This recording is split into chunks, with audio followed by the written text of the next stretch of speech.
Terrence Lewis knows the simple act of walking the streets around his home in Renton at age 43 is a small miracle. You're not afraid to die when everybody around you is saying that you're not going to live past 21.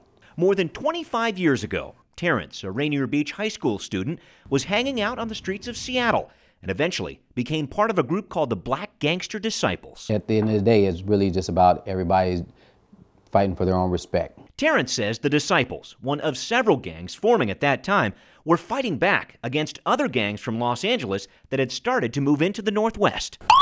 Terrence began a life of crime, including smash and grab robberies, gun violence, and so many times behind bars, he lost count. One of our jokes used to be, hey, what are you doing this weekend? And it was going to jail, you know, because that's pretty much we were going to end up doing something that got us locked up. The jail time that seemed like a joke to kids 3 decades ago is an even bigger joke today, and law enforcement officials aren't laughing. Washington state law is ridiculously lenient, and it has to change now. King County Prosecutor Dan SATTERBERG and other local leaders are fed up with our current law surrounding kids and guns. You may be seated. Right now, prosecutors say a person under 18 possessing a gun illegally has to be arrested 5 times before facing any serious jail time. We do, in fact, have a gaping hole in our treatment of juveniles. So SATTERBERG has proposed a change that's now in the hands of the Washington State Legislature. House Bill 1096 says first-time youth offenders of our gun laws would receive a mandatory 10-day jail sentence. The second offense would earn a young person 15 weeks of detention in a program under the state's JRA, Juvenile Rehabilitation Administration. Make the line look good. Sponsors of the bill say putting kids away for 15 weeks with JRA's methods of behavior therapy, job training, and counseling will prevent longer jail terms in the future. Simply releasing a person after they've been caught with a gun is teaching them that there are not consequences, that it's a video game, that it's not real life. We're going to change that culture. But changing that culture of youth violence is a much larger issue of public health.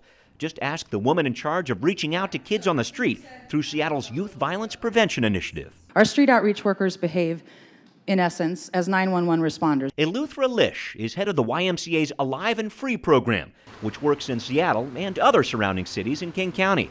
The job? Contacting hundreds of local at-risk youth and connecting them to social services. If they don't get as deep into the justice system, they won't go as far into the justice system. Lish has supported SATTERBERG's work in the past on alternative jail sentencing, but she has some concerns about cracking down on kids carrying guns. We don't want this to become punitive in such a way that our young people can't be rehabilitated. And anything in our line of work that blocks young people from being rehabilitated isn't the best move.